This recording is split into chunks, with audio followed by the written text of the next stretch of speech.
What's up, everybody? Jordan Stewart here from Vover. Thanks so much for tapping into the Vover original show. Just a reminder that if you want to drop your opinions about the episode or respond to the host and guests with your voice, go and download the Vover app wherever you get your apps. Vover, voice over everything. Enjoyed the show. What's going on, Vover Wrestling? It's your boy Regular Scott, and I'm here to bring you a SummerSlam preview episode. So I'm going to be giving you my picks for SummerSlam and kind of what I think the overall tone of the show is going to be. And I will say this, boy oh boy, they better bring it come Saturday night. But let's look at the card and let's see what we got going. Let's start at the top of the card. We got Sheamus defending his United States Championship against Damien Priest. Sheamus has done a pretty good job with the United States Championship. I think he's had really good matches with the likes of Ricochet. Even his match with Damien Priest was good.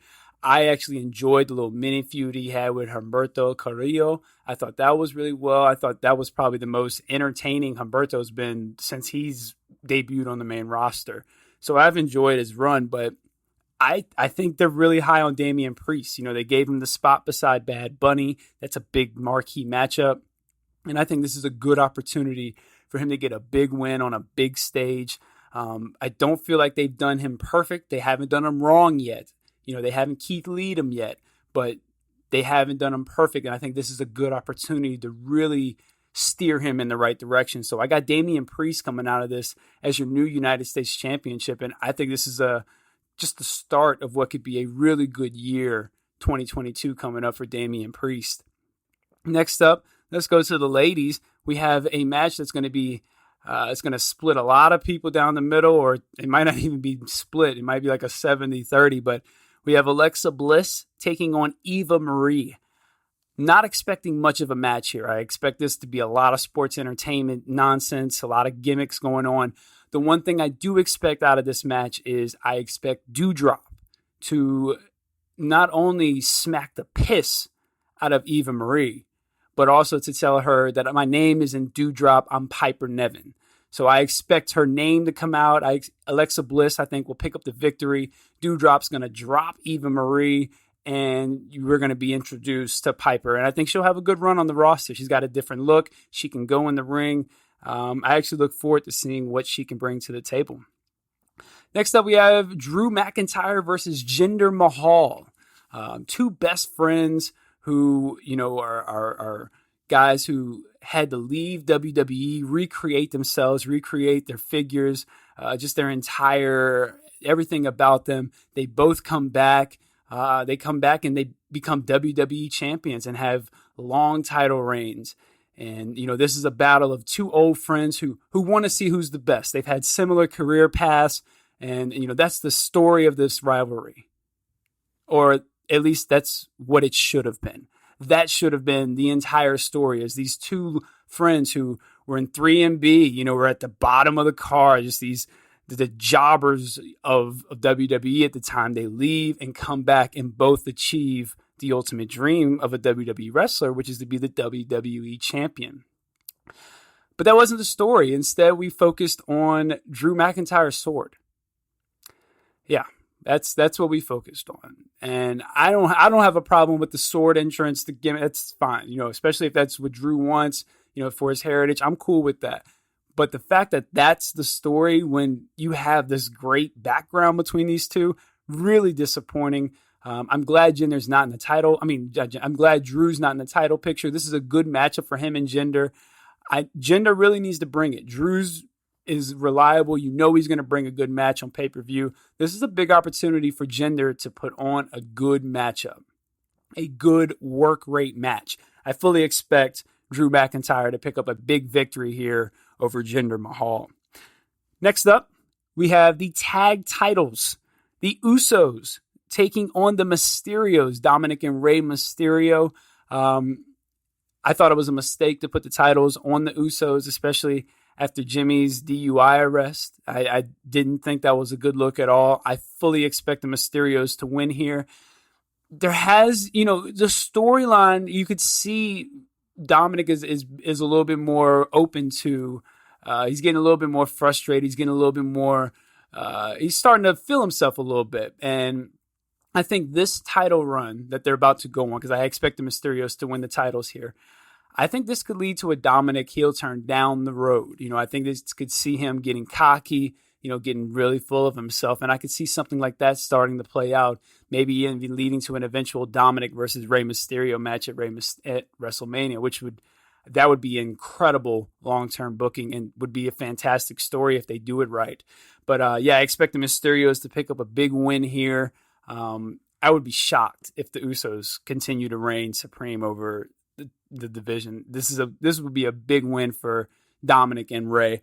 I'd love to see them become 2-time tag champions. And you could even set up Alpha Academy going after the titles. You have the Dirty Dogs. I just feel like there's more options with the Mysterios as champions than with the Usos, because what do? You go back to Street Profits. At least with the Mysterios, there's a couple of options you can go with. And even another match with the Street Profits, I think, would be really good as well. We move on to the Raw side of the tag team, and we have Randy Orton and Matt Riddle, RK Bro, taking on AJ Styles and Omos. This has been probably it was my favorite story until Baron Corbin just took the world by storm with the bum-ass Corbin gimmick that he's got going on.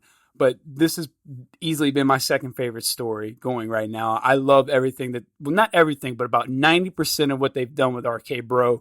They had Randy give him the RKO, and Riddle's like, I'm still your guy. And Orton's like, hey, you still here after that? I respect that. I really like this story. I expect RK Bro to pick up the big victory.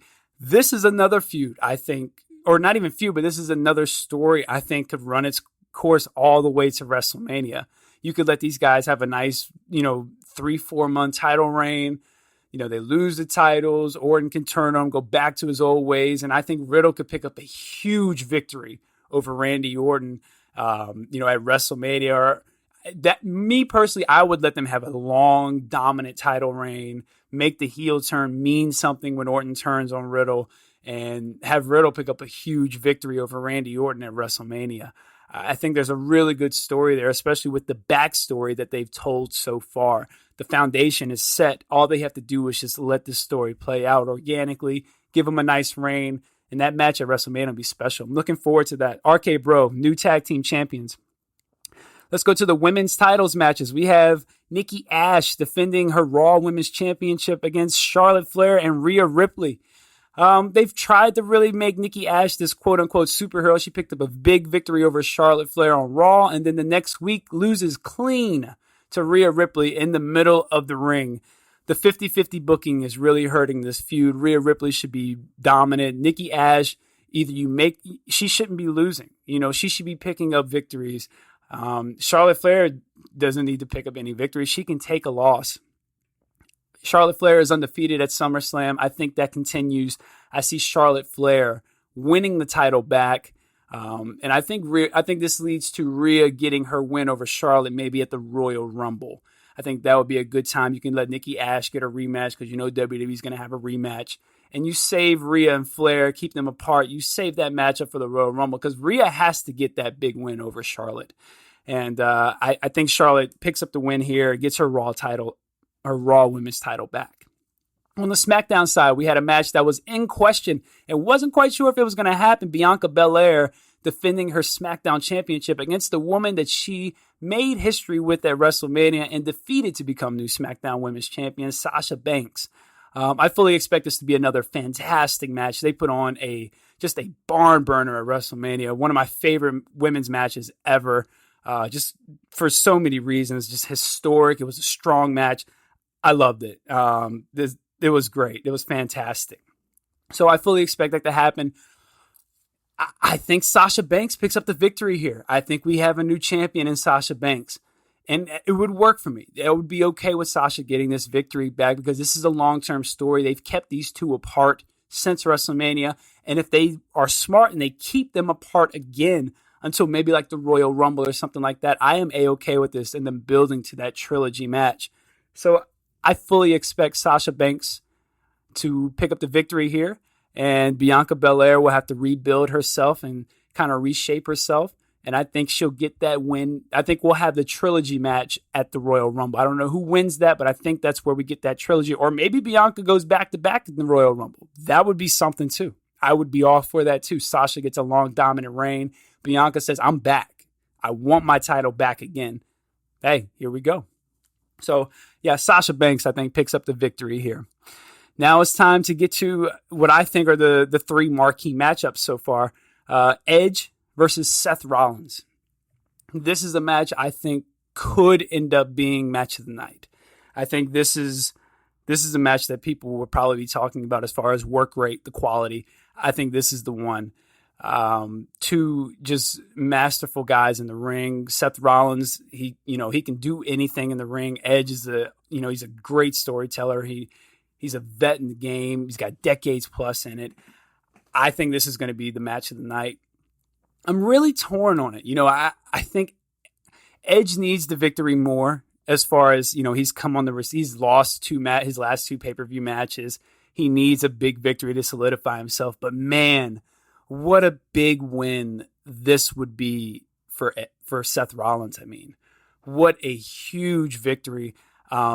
I think Seth Rollins is starting to make a name for Mr. SummerSlam. He puts on fantastic matches at SummerSlam. His match against Cena, his match against Brock, his match against Dolph Ziggler. He's had a tag title match. All his match with Dean Ambrose versus The Bar was fantastic. He's put on some clinics at SummerSlam, and I fully expect that to continue. I'm going with Edge. I think Edge gets the victory here. Rollins could really do a lot with that victory, and it would really propel a Rollins-Roman feud. Even though it's heel-heel, you can make that work. But I think Edge gets the victory here, gets a big win, and we'll see what the future holds for that. But I expect Edge to get the victory here. Let's move on to the Raw side. We have Goldberg taking on Bobby Lashley, the Almighty, for the WWE Championship. I think this is going to be what it is. It should be a quick sprint, nothing but power moves. I expect Bobby Lashley to pick up a huge win, another notch on his belt. And then where we go after that could be interesting. We could possibly see a cash-in.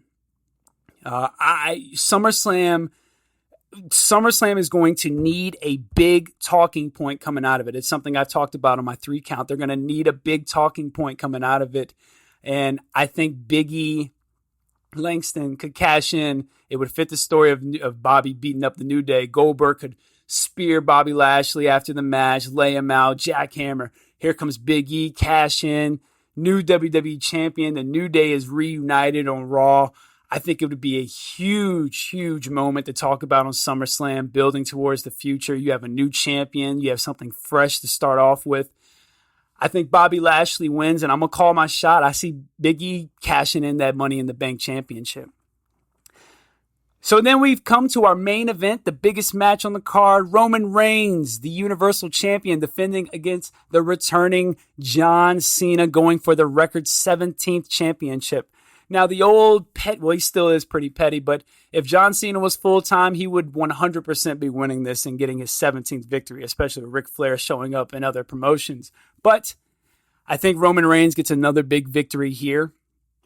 And I think this will be a good match. I still think Edge versus Rollins is going to be the match of the night, but I think this is going to have the most crowd interaction. I think the crowd's going to be nuts for this match. And I think Cena's really going to be able to pull on the heartstrings and get some really great near falls. I fully expect a spot fest for the last 5-10 minutes of just finishers, big moves, big moves. Do we get a big return? Do we get maybe a Brock surprise at the end of this match, comes out and lay Roman Reigns out? Or do we get somebody laying Roman Reigns out? Is something big going to happen at the end of this show? Maybe Big E cashes in on Roman. Don't think so. I think Roman should keep that belt until somebody's built up enough. But I expect Roman Reigns to make John Cena pass out to that guillotine. I think we get a pass out, and John Cena just runs off to the sunset, comes back in a few months, maybe around Royal Rumble time. We'll see. But Roman Reigns will stand tall at the end of this.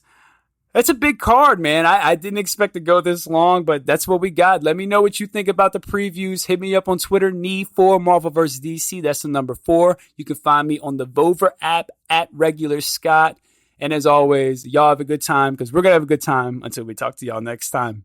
Peace. 1, 2, 3.